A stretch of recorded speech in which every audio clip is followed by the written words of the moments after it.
When the McLaren F1 team counts on speed, they count on Dropbox Dash. Dash finds what you need fast across all your work apps so you can focus on what matters. Learn more at dropbox.com/McLaren F1. This episode is brought to you by Progressive Commercial Insurance. Business owners, meet Progressive Insurance. They make it easy to get discounts on commercial auto insurance and find coverages to grow with your business. Quote in as little as 6 minutes at progressivecommercial.com. Progressive Casualty Insurance Company. Coverage provided and serviced by affiliated and third-party insurers. Discounts and coverage selections not available in all states or situations.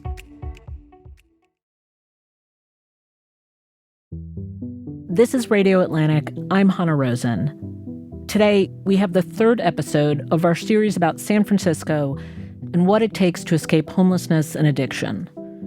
Last week, we talked to San Francisco Mayor Daniel Lurie.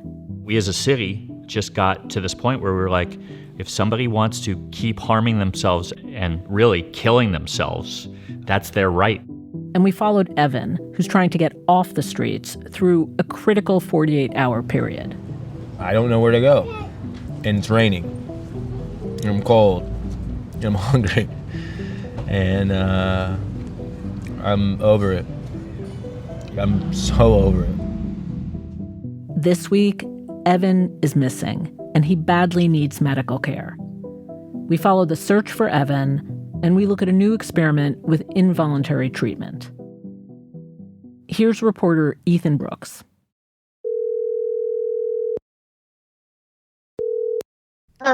Hey. How you doing? Doing all right, you know. It's been a few weeks now since anyone's seen Evan. The last time I saw him was late at night in the Mission District. He needed urgent medical care for his leg, which was swollen and infected, and he planned to go to the hospital. I'm actually really worried about him. And then he disappeared. He could lose his leg, you know? That's why when we separated, I was really clear with him that he understood that his leg was not going to get better on its own. When Liz can't find someone, usually at least someone out there, one of the many missing people Liz has found over the years, has seen that person around. But not this time. No one's seen him. I was like, yeah, have you seen Evan around? They're like, no, why? Is everything? I was like, I don't know. He's like missing. Typically, when someone with an addiction like Evan's disappears, it's not some big mystery what they're up to. Evan's best friend, Joe, who lives out in Washington, has been through this more than once. I was going to have him get a tattoo with my phone number on it. That's a great idea. Yeah. But he disappeared on me. This time is different. When Liz called the hospitals, none of them had any record of Evan. She checked arrest records, no sign of him there either. The shelter where he'd been staying for the past few weeks, they also hadn't seen him. It's one thing to not make it to the hospital or into treatment, but why would Evan stop sleeping at the shelter he's been going to for weeks? Are you worried? I mean, I expect Evan to die out there. 100%, that's how this ends. In the streets. In a bad way. As his best friend, I have seen no pieces of evidence that persisted beyond 72 hours of him heading in any other direction, and I've seen 10,000 pieces of evidence of him headed towards death. He's been shot, he's been run over, he's been dead in the street and revived with Narcan like umpteen fucking times. Overdosing is like a weekend for Evan. So the question is like, what on the list of human experience is left to Evan that he hasn't done? Recently, I've been thinking about something Evan told me the first time we met. When Liz asked him what he thought it would take to get clean, he said, "I can't be trusted. I can't have the privilege to do anything." Liz put it more bluntly and said, "You need to be locked in a cell." At the time, this struck me as sort of tongue-in-cheek, something to acknowledge the seriousness of Evan's addiction. But now that he was missing and in urgent need of medical care, I was wondering if he actually meant it. Not so long ago, there was a consensus in places like San Francisco that forceful confinement of drug-addicted people of the type practiced at an astonishing scale during the war on drugs was not the path forward. But in the face of the crisis on the street and the toll of that crisis on the city, San Francisco is expanding a system that would force people off the street and into involuntary treatment. And elsewhere, not so far away, a system of forced care is already in full effect. From The Atlantic, this is No Easy Fix, Episode 3, A Golden Opportunity.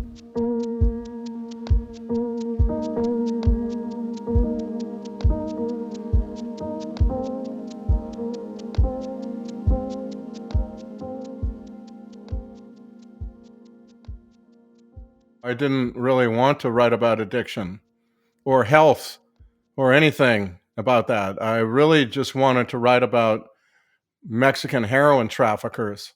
For someone who didn't want to write about addiction, Sam Quinones has written about it a lot. He was one of the first journalists covering the rise of prescription pain pills and has been covering the opioid crisis in his books and sometimes in The Atlantic ever since. In that time, Sam has seen a lot of money spent on solutions to this problem, a lot of ideas tried, and a lot of failure. I would say now, after 15 years of this and after watching so many people die, I've gotten to a point where I'm not going to nod and smile at bullshit. When what we really need to be doing is rethinking how this is done. How recovery is done in America is not one cohesive thing. Some people are given the choice between rehab and jail and choose rehab. Others have been referred from the hospital or pressured by family. You might be able to stay for a few months or just a month, depending on what you can afford and what Medicaid can pay for. What unifies recovery in America are the results. Compared to Western Europe's, our system is more expensive, has higher relapse rates, and more overdoses.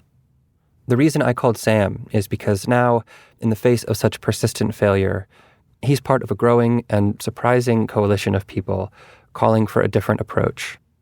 I really believe that we have been wasting a magnificent golden opportunity for decades in jail, because for so many people, the blessed day was the day they were arrested and they got off the street. A lot of people don't want to hear that, but in my opinion, that's been a revelation. Sam knows, and I know, that for many people, calling jail for drug use a magnificent golden opportunity can be an unpopular position. For as many people as the blessed day was the day they were arrested, there are others for whom such an arrest led to nothing but pain and instability. Historically, up to 75% of incarcerated people with opioid use disorder will relapse within 3 months of release. Many of them do so having lost their tolerance, which sends the risk of overdose and death through the roof. Which is one of the reasons why many people think this is not the way forward.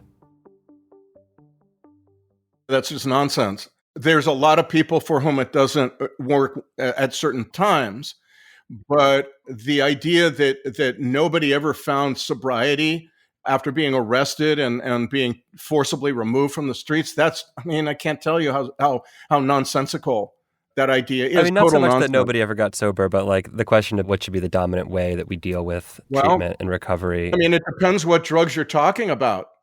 Marijuana, maybe not. Alcohol, maybe not. Mm-hmm. With fentanyl, I have to say, I think it's absolutely essential. One of the effects of fentanyl is to turn people into folded people. So they are bent at the waist.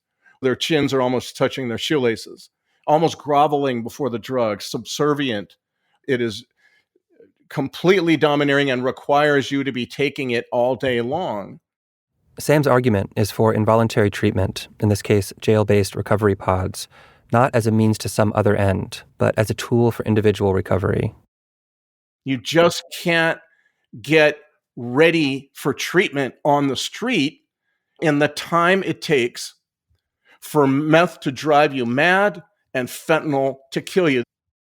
Sam isn't the only one calling for an expansion of involuntary treatment. President Trump signing an executive order to end homelessness that has taken over public streets. So let's take a look at how he... A few weeks ago, on July 24th, President Trump signed an executive order called Ending Crime and Disorder on America's Streets. The order makes it easier to clear homeless encampments, it blocks funding for safe injection sites, predicates housing assistance on addiction treatment. And one other major change. Treatment program. It also supports involuntary treatment, which is crucial if you're going to get people off the streets who don't want to get off the streets and don't want to quit drugs. Involuntary treatment, or as the order puts it, quote, shifting homeless individuals into long-term institutional settings. What the order calls for, in short, is an expansion of institutionalization, both for people with severe mental illness and for people with severe addiction, like Evan. It's the sort of thing that doesn't sound very San Francisco, but on the subject of forcing people into long-term care, the city is actually way out ahead of Trump on this one, nearly 2 years ahead.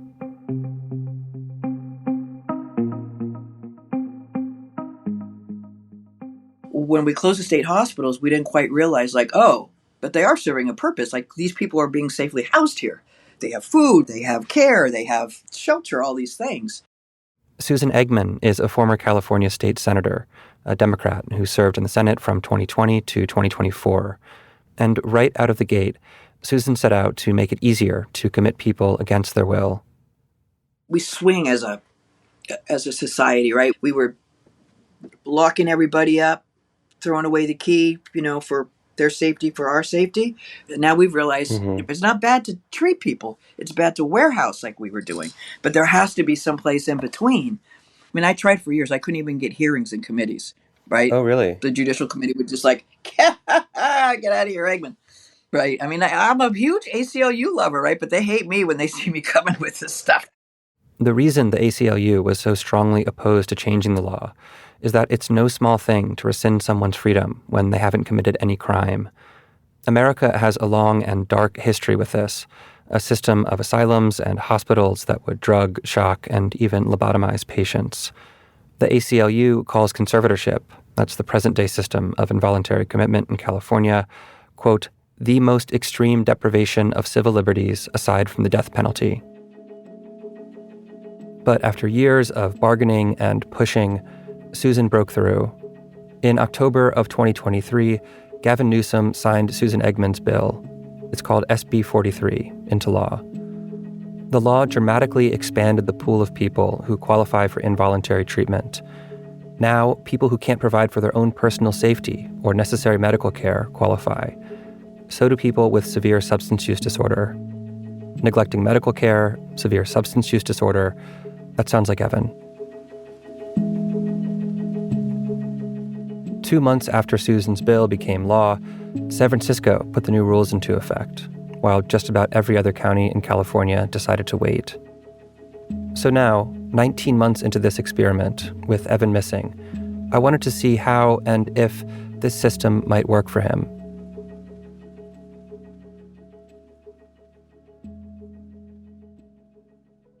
Can you just introduce yourself? I am April Sloan. I am the Assistant Deputy Chief for the Community Paramedicine Division of the San Francisco Fire Department.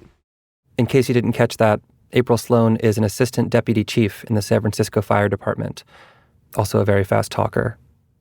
April's team, called EMS 6, is at the cutting edge of implementing this expanded involuntary system.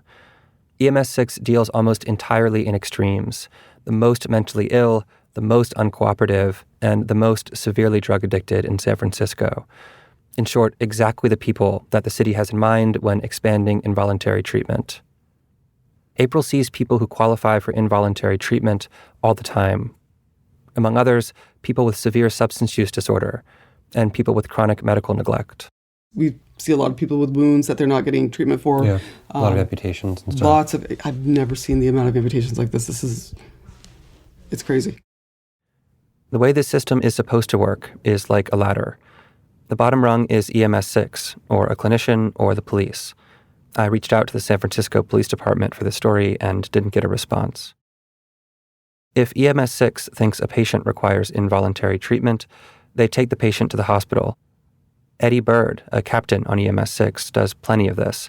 He spent his whole career on ambulances, which, before he worked on EMS 6, made him a pretty popular guy. When somebody's collapsed, and had a heart attack in front of their house and they're laying on the sidewalk, everybody's real happy to see an ambulance rolling up. And the minute you put somebody in an ambulance, you drive away, everybody's real happy to see you driving towards the hospital. When those types of patients arrive at the hospital, everyone knows what to do. But on EMS 6, it's different. Sometimes they've just got chronic needs and we keep bringing them to the hospitals, and the staff now at the hospitals is like, why do you keep bringing them here? EMS 6 is sending people to the emergency department for involuntary treatment. The hospitals are sending them right back out to the street. It's possible that individual doctors aren't buying into the new rules, don't believe that severe substance use disorder merits such an extreme deprivation of civil liberty. But it's certain that the infrastructure required to make this expansion work doesn't yet exist. In the long-term lock facilities meant for involuntary treatment, there is a desperate shortage of staff and beds. This isn't just the case in San Francisco. Cities across the country are scrambling to deal with a rise in psychiatric emergencies, including a spike in suicidality among young people. They are struggling to finance an effective response. This shortage funnels more and more people to the only place they can go, the emergency department. To be clear, EDs are not meant to treat people with psychiatric disorders or substance use issues. Policy dictates that we have to take them to the hospital for a medical evaluation. Okay. So we do that. But then they are discharged to the street. Which leaves Eddie and April and their team trying solutions that feel surreal. April told me one story about a client of theirs that was suicidal. He had told them as much. They kept getting 911 calls reporting that he had walked into traffic. EMS 6 would take him to the hospital, and the hospital would discharge him. This happened so many times that eventually one of the captains began to just follow this man around and stop traffic when he stepped into the street. With no way to keep this client out of oncoming traffic, EMS 6 kept traffic away from their client. Every day you go out to people that don't want to see you, to people that are calling, that are angry because you're not fixing the problems, because you don't have the tools nor the resources to fix these problems. So, nobody wants to see you. They're like, oh, you're not doing anything. You're not fixing any problems. You don't fucking do anything. Since the adoption of this expanded system 19 months ago, the number of people placed into long-term involuntary care has hardly changed. The number of conservatorships initiated solely for severe substance use disorder is 0. So to the question of if this is a system that might have benefited Evan, the answer is a resounding no.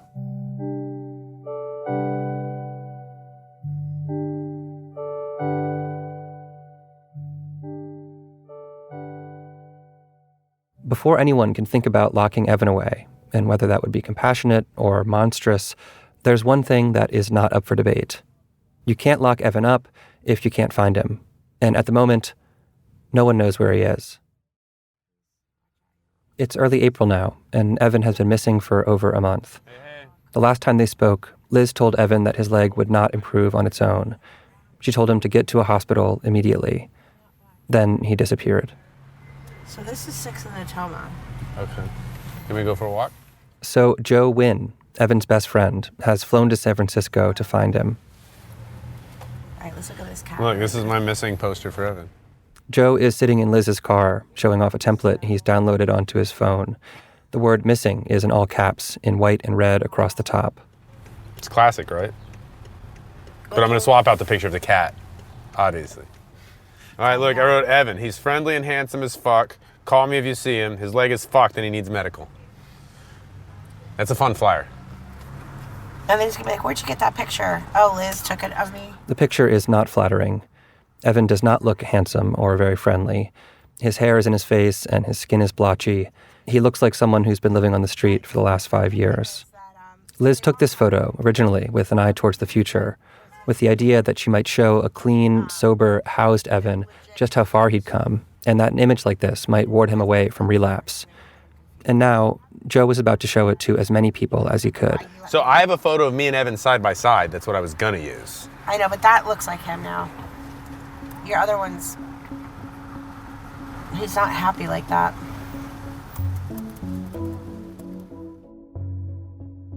We spend the day driving and then walking around the Mission District and the Tenderloin, tracing wider and wider circles from where Evan was last seen. Hey man, can I ask you a question? This is my brother Evan. I'm looking for him today. He's got a really bum leg and a walker. We're trying to get him into the hospital. Joe is handing out his flyers and offering a cash reward for whoever finds Evan. This is getting a lot of interest. Joe calls Evan his brother because he's found that people are more likely to help that way. Well, yeah, thanks man. If you see him, we'll be around. Liz is going with her lighter touch approach, asking friends and friends of friends if they've seen him. We see Evan's last name spray painted on a wall, which feels like a clue, but definitely isn't. As always, people living on the street in the Tenderloin are eager to help. One of them tells Joe, "I'm sorry you're going through this," without any irony that I could detect.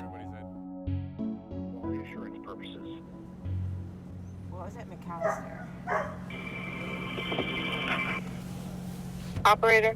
Hey, my name is Joe Wynn, and I'm trying to find out if my brother is a patient there. 12 hours into this search, and Liz and Joe are getting a little desperate.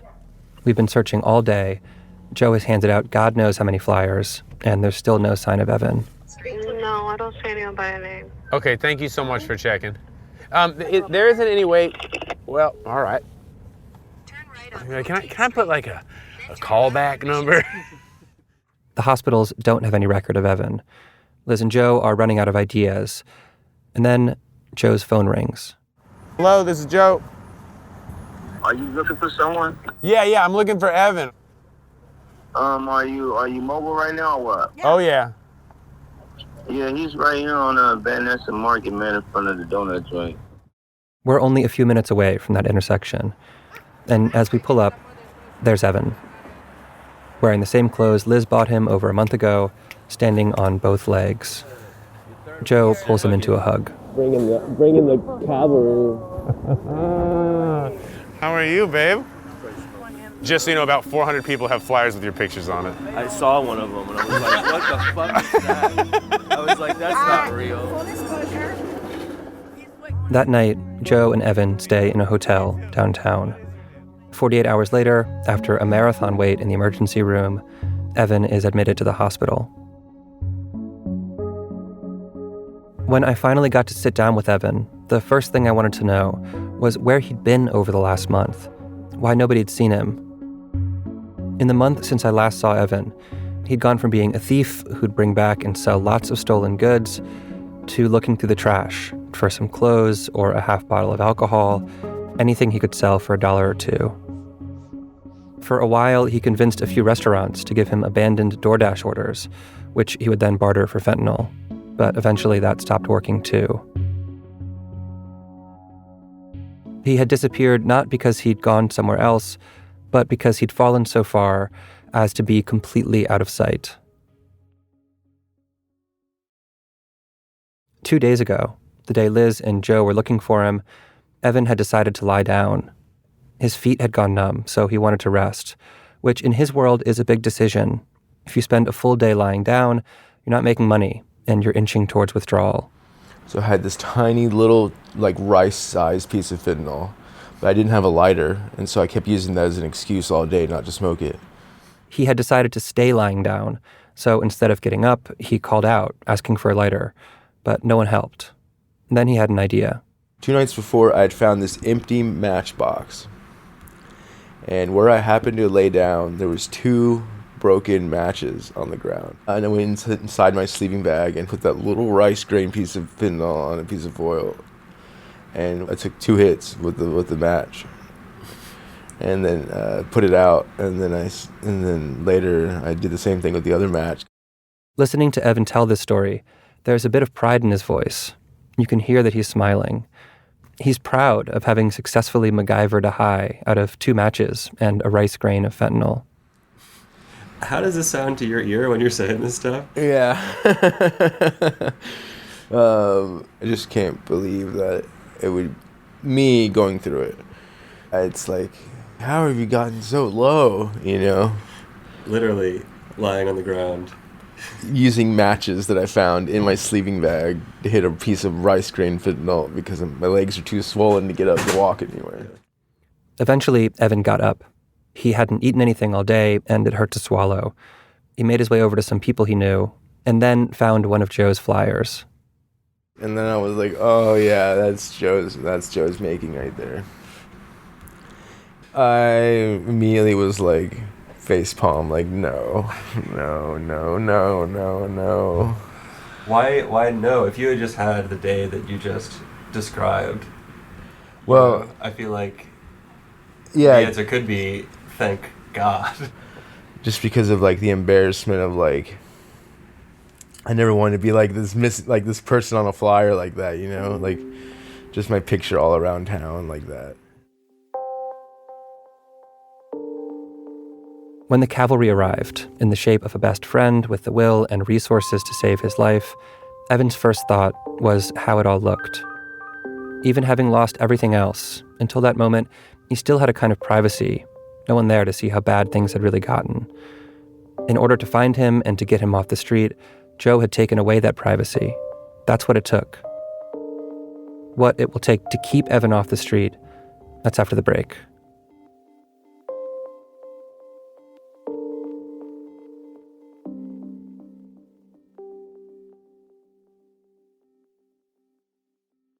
The #1 selling product of its kind with over 20 years of research and innovation. Botox Cosmetic, botulinum toxin A, is a prescription medicine used to temporarily make moderate to severe frown lines, crow's feet, and forehead lines look better in adults. Effects of Botox Cosmetic may spread hours to weeks after injection, causing serious symptoms. Alert your doctor right away as difficulty swallowing, speaking, breathing, eye problems, or muscle weakness may be a sign of a life-threatening condition. Patients with these conditions before injection are at highest risk. Don't receive Botox Cosmetic if you have a skin infection. Side effects may include allergic reactions, injection site pain, headache, eyebrow and eyelid drooping, and eyelid swelling. Allergic reactions can include rash, welts, asthma symptoms, and dizziness. Tell your doctor about medical history, muscle or nerve conditions including ALS or Lou Gehrig's disease, myasthenia gravis, or Lambert-Eaton syndrome and medications, including botulinum toxins, as these may increase the risk of serious side effects. For full safety information, visit BotoxCosmetic.com or call 877-351-0300. See for yourself at BotoxCosmetic.com.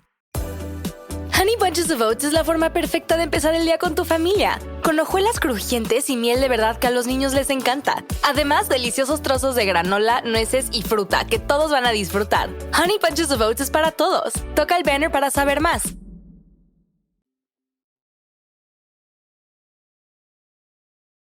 Since pulling Evan off the street a few days ago, Joe has come up with a new plan to save Evan. He's standing at the foot of Evan's hospital bed in San Francisco, delivering his pitch.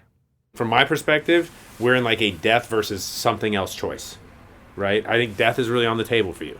Between this, between that, and your weight loss, and your dehydration, and like just being out there, right? It's really on the table.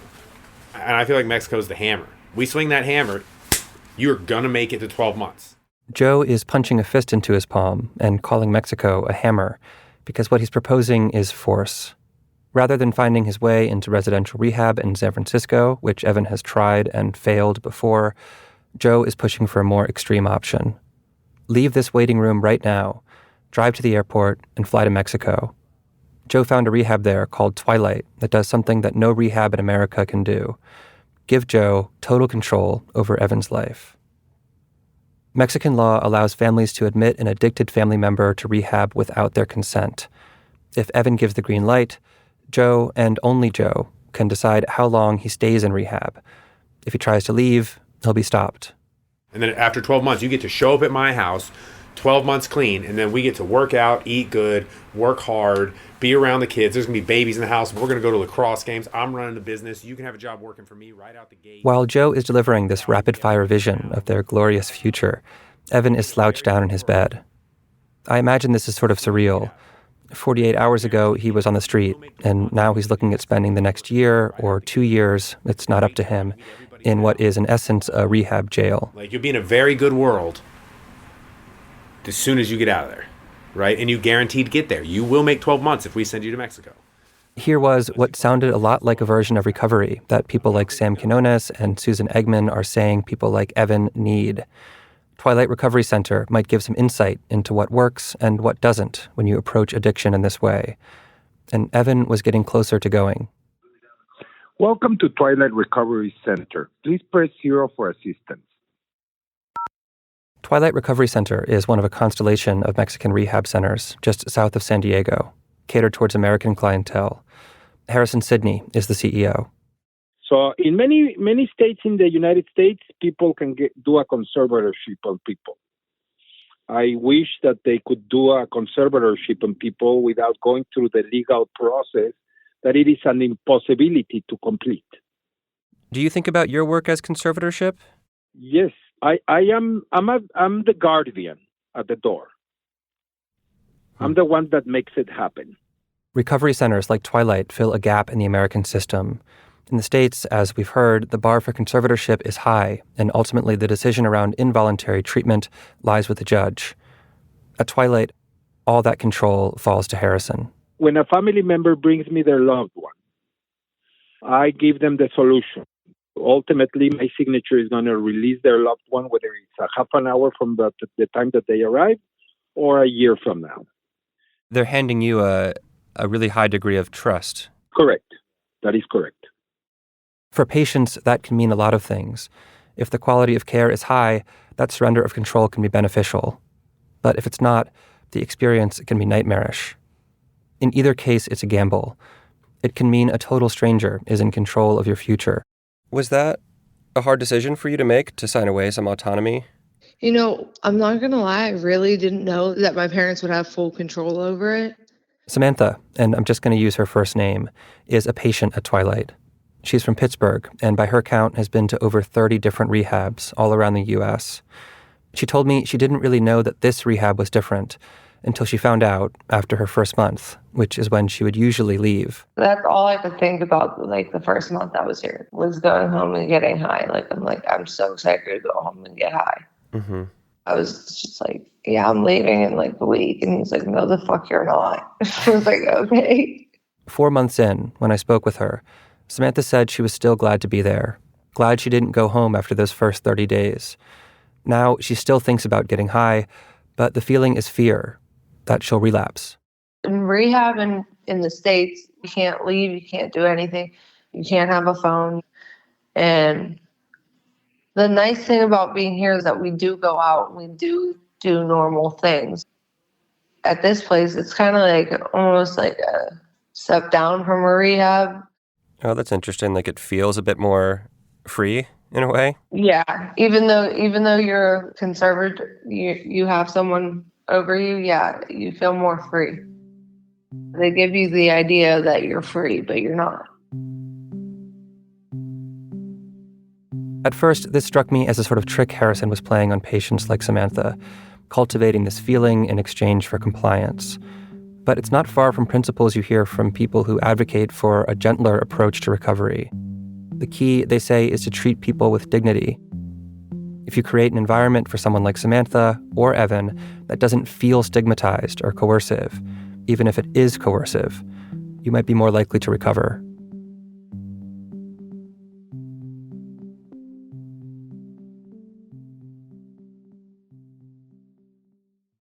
Back in San Francisco, in Evan's room at the hospital, it's time to make a decision.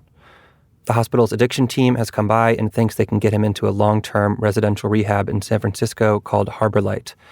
This is one of the best free facilities in the city, one where Evan could stay for up to 2 years. Joe is pushing hard for Mexico. Evan has tried and failed to stay in rehab in San Francisco before, and Joe's worried that if Evan fails, he won't survive long enough to take another shot. Joe thinks it's time to try something else, but Evan isn't sure. I don't think I'm ready to do that. I could feel like in my head, I'm going to be successful this time, but I still have I'm still a little worried about having doubt. What if I don't though? And then all that time and money they spent, and it's just wasted again. And it's I didn't want to do that. Evan, again, will try to get clean in San Francisco. He feels selfish asking Joe to pay for lockdown rehab in Mexico while San Francisco's is free. So instead, Joe, in his salesman way, offers Evan a deal. So listen, but what I'd like you to agree to, you don't have to agree to it, is if you walk out of this place, the next time I see you, I just want you to get on the fucking plane to Mexico with me. Literally, hey, good to see you, pop a methadone, we get on the plane. Because we almost did that yesterday. You would be in Mexico now. And I get this is the chance for you to do it nice, in a nicer facility, with more freedom, with better Medicare, for no money. I agree that if this works, it's a better deal. If it works. And it's more if I feel if I make it the year, it's more meaningful if you choose to do it every day than if we force you. If you make the right choice 365 days in a row, it's more meaningful than if you make the choice to get on the plane with me once. How do you feel about if it doesn't work, the next time I see you, we get on a plane? Or if you can pull the ripcord or whatever, but really the agreement, eyeball to eyeball, that I want to make, if it doesn't work, we're going to Mexico. Thoughts? Any reason to say no? I don't have any reason to say no. All right, so we agree on it? That's your fucking left hand. That's All right. Sober or Mexico? Sober here in SF or Mexican sober jail. Uh-huh. I like it. A few hours after this conversation in the hospital, Joe flew back to Washington. Before he left, he gave Evan a phone so we could all stay in touch. A group chat was started, along with Liz, called Evan Party Chat, which left Evan on his own again. In a day or two, it'd be easy enough to walk out, take the bus back to the Mission, and pick up right where he left off, stealing Stanley Cups, selling them for fentanyl money. There was nothing keeping Evan at the hospital. A few days later, with the help of the hospital's addiction team, Evan entered a long-term residential treatment program. A month later, a text arrived saying, "Hey, 30 days clean." At day 72, we get an automated notification saying, "Evan left the conversation." A week later, Liz checked to see if he was still there. He was. He just wasn't using his phone. Evan is now past 120 days sober. It's his longest period of sobriety in a very, very long time.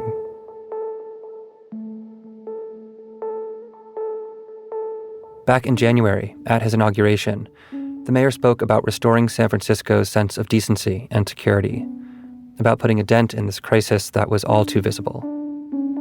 To that end, Evan's 4 months off the street is a success. The cost of that success is a bit tough to pin down. There were years of effort and care and failure from Liz and Joe. There's the hospital bill, which is probably $10,000, and the cost of housing, feeding, and counseling Evan in residential rehab for up to 2 years. In San Francisco, the homeless population is somewhere around 8,000. Many are dealing with addiction. Very few have a best friend or a volunteer detective working on their behalf. Something like what it took to get Evan off the street for these 4 months will be required for thousands of others.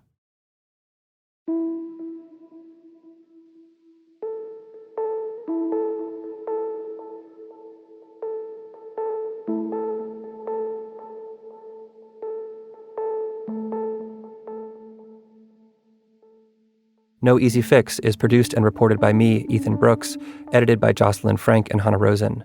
Engineering by Rob Smerciak, fact-checking by Sam Fentress. Special thanks to Natalie Brennan and Nancy DeVille. Claudine Abaid is the executive producer of Atlantic Audio, and Andrea Valdez is our managing editor. Radio Atlantic will be back next week.